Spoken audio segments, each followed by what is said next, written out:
What's good, y'all? Welcome back to another episode of the Ladies Pitch podcast. This is your favorite mommy, Haydee Baby here.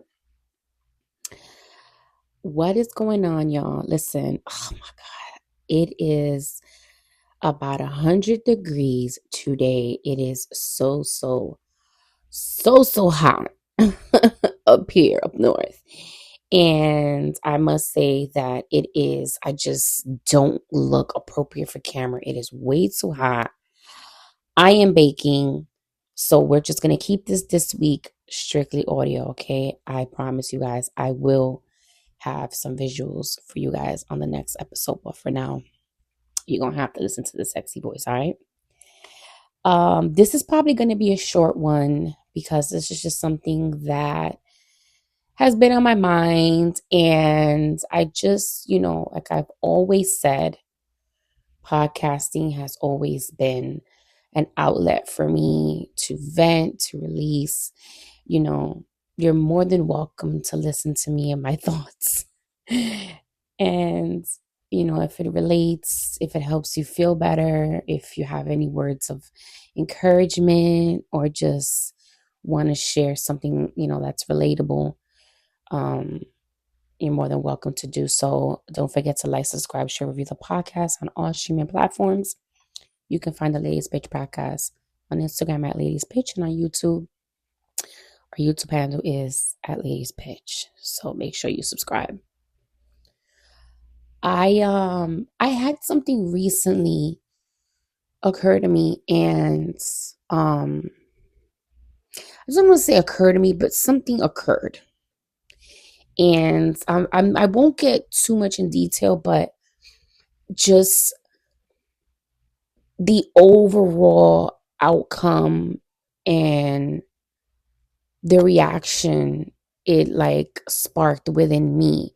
It's kind of something that I'm sure a lot of people of my listeners can relate. It's something that anyone who's currently going to therapy, it's something that, most therapists do tell you about. And when it comes to, trauma and things like that, and just kind of like managing triggers, right? And just how to respond, how to reset when those triggers do surface and you're not sure, you kind of want to go back to your old ways of dealing with triggers. And, the reason why more than likely you're in therapy is because you just don't know how to heal from this trauma, and you don't know how to manage your triggers. You don't know how to respond, when not respond to, when not react. And I had, something like that just kind of lure its ugly head. And I just wanted to share that. So, yeah, so something occurred, and for some reason, it had such an impact on me emotionally. I just, it's been a couple of days and I'm still sitting on it and just not understanding, but still trying to understand why it had such an impact on me emotionally. And I think that it just took me to a space that was very familiar. And I put myself back in that moment and just totally felt like everything just collapsed. Um, I felt so much anger. I literally felt like, it's going to sound so toxic, but I really felt like I just wanted to punch a wall or something. That's just how upset I was. And I was just so disappointed in myself for even allowing myself to feel that way. But in hindsight, it was something that I recognize now that it was not maliciously done. It was not done with the intent to hurt me. It was not done with the intent to cause that type of reaction out of me. But unfortunately, it did, right? And that's still something on my end that I need to work on, because it really wasn't done with that intent. You know what I'm saying? But because what occurred was, again, so familiar to me, and it was something that just sparked something that occurred in my past and just felt so similar. I just put myself back mentally and emotionally back in that space. And it was like if I felt those emotions all over again, all over again. The sadness, the anger, the just like all the emotions, And I hate that for me. I truly hate that for me. I've had my therapist say that there are times that I'm going to feel like I'm healed. And I never really think that I'm ever going to be. Let's be real. Never really think that I'm going to be 100% healed from anything. I think that a lot of my trauma, is just part of my character now. And it's just what it is. Like it's made me a better person because of it. So I don't expect myself to be like 100% healed. You know what I mean? But my therapist always said, like, you'll know you still have work to do when you're still responding the same way to things. And I know that she's given me the tools and she's given me, you know, anger management, emotional management type of like tools. And it really has helped me for the most part. But, there are just those times when it's a lot harder to kind of like respond in a healthy way and just communicate effectively, because one of my first things to really do um one of my first things to do when I feel that level of like disappointment or just anger is to kind of like shut down. It's kind of to like lash out. I do the lashing out and then the shutting down. Like if I show, I don't want to say who I really am, but I show too many fucks and then I kind of like retreat because I feel I've put myself in such a vulnerable position that now I'm like, damn, this person knows that like I really give a fuck. You know what I mean? Like if that makes sense. And that's just how it plays out in my mind, you know? Because it's like, no, I can't do that much. And it's not a healthy coping mechanism, especially when you have the other person that's actually communicating effectively, right? And is actually taking accountability and is, trying to help you understand that things are not the way you're playing them out in your head to be, and unfortunately, that's a me thing. It's a me thing. It really is. Um, I should be able to understand that people are still human. I want to be able to understand that sometimes things happen. Sometimes shit happens, right? No one is perfect. Shit happens. And I need to understand that if the other person is taking accountability and if the other person is communicating effectively with me because they care of whatever type of relationship we have, whatever type of friendship we have, then I should be able to receive that. But my problem is that that's never my initial reaction. Everything is personal. Everything always feels personal, you know? Like you're intentionally doing it to me to hurt me. And that's just not that's not a real thing. It's not a real thing. I'm not a perfect person. Why should I expect perfection from the people around me, right? Um, yeah. So, I was just disappointed, and I was just kind of like kicking myself in the ass. The fact that I handled it so poorly. And, I'm glad that the other, people that were involved in this were very much like understanding, and they weren't dismissive of my feelings. Um, they were very much like, listen, we understand why you feel the way you do.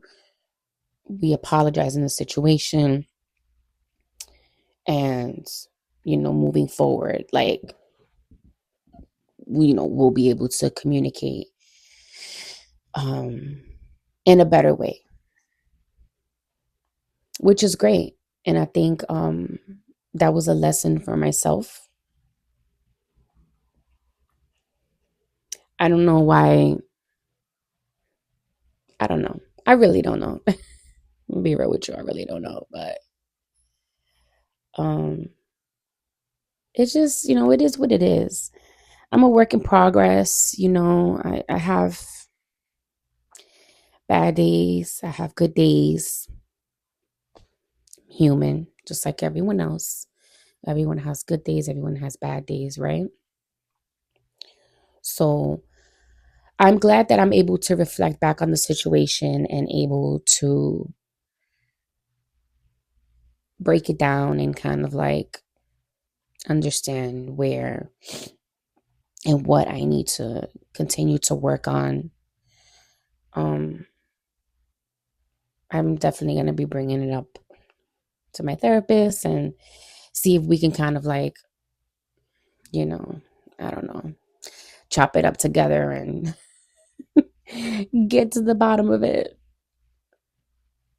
But I hadn't felt like that in a very long time. I felt like I haven't really been triggered in a while, in a very long time, actually.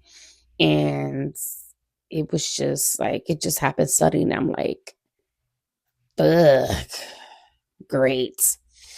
But trauma triggers are a fucking bitch.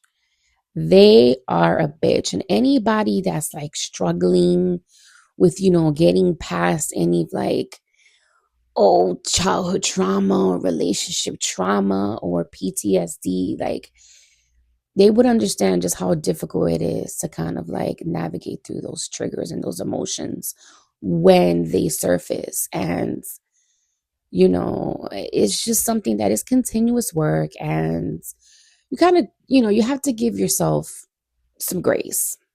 You have to give yourself some grace. You can't just be so hard on yourself and, allow it to bring you down. It's just a little bump in the road, in the journey, the healing journey. And you just got to continue to do the work, I guess. It's not much that, there's not much that you can really do. The important thing is that you take accountability for whatever part you play and just continue growing. That's really my advice.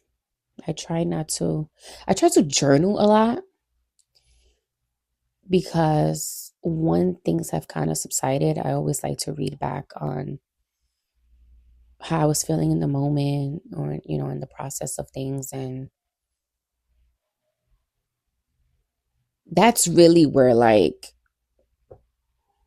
you really learn about yourself, because I don't know, I feel like you read back on your darkest times, and this is just not with this situation, this recent situation, but just in general with like things that have transpired in the past. Like you kind of really, when you read back on the things that you have written down in your journal for when you was in your darkest times, and then you are in the middle of your healing journey, and then you kind of like flip the page, you kind of see the growth, right? And then you kind of read sometimes the bumps in the road that do come up, and you read how you really, how you grow and how you just move forward from it and what exactly it takes to do so. I don't know how many of my listeners, of course I don't, but if there's one thing I could say, like if you like to write, if you love to write but you don't journal, like I highly suggest that you definitely start journaling. And even if you don't like to write, like journaling doesn't have to be like a page to pages, but I don't know, just write down your thoughts for that day. Write down, what are you thinking about currently? What do you want to do tomorrow? What do you want to do next week? Like, what are your aspirations? What are your goals? And just start from there. And sometimes you see how that kind of just opens the floodgates to you kind of like journaling, and you see and you feel how good it really does feel. It feels like a release, a release of emotions. And sometimes, listen, sometimes I'm journaling and I'm crying while I'm journaling, because it's like, I feel like sometimes I hold back on a lot of things and I kind of dissociate. So as I'm journaling, I'm kind of like letting it go, and the tears will come out and I'll feel, it is not sadness. It's just a release of emotions. And listen, don't ever let anyone make you feel bad about being a crybaby or being a sensitive soul. Okay. Because I grew up always being told that I was kind of like too sensitive or a crybaby. And it wasn't that. It was just that I feel things very intensely. So when I feel angry, I feel like super angry. When I feel sad, I feel like super sad. When I feel like super happy, I'm like super happy. Like all my feelings are just very intense, and not in an overwhelming, bearing kind of way, because I don't, try to like make anyone feel it, but just within myself. Like when I'm in an extra great mood, like you could kind of tell I'm in an extra great mood. When I'm not in a good mood, like you're gonna know I'm not in a good mood. Like my mom knows. Like she'll be like, "Oh, you're having that kind of day." Yeah, I'm having that kind of day. So don't let anyone make you feel bad about that. Just learn how to um manage your emotions, you know um learn how to like understand what's making you feel that specific way, and kind of just like, it's okay for me to feel like this, go through the motions, but then keep going, keep going. And that might be a lot to handle for a lot of people that are not in tune with their emotions. I've definitely come to learn that the older I've gotten. Some people are very weird. They're very like shut off from emotions. They don't like it. They don't want to hear about it. They don't want to see it. And I totally understand that. I totally get that. Totally get that. But, don't allow them to make you feel bad about yourself for feeling things, because deep down inside, those people, I'm pretty sure they wish they could feel something. And I'm sure they do, but it can't ever like come to the surface, I guess, is their issue. They don't feel safe showing that. And everyone is built different, I guess, not shaming anyone for it. But let me wrap it up. Thank you guys for tuning in. Thank you for listening to me rant. I, even the people that people that I do know, that listen, and I don't know they listen. Thank you so much for your support. Thank you for listening to me. Make sure you like, subscribe, and share, review the podcast. You already know, at Ladies Pitch. And yeah, see you guys in the next one. Bye.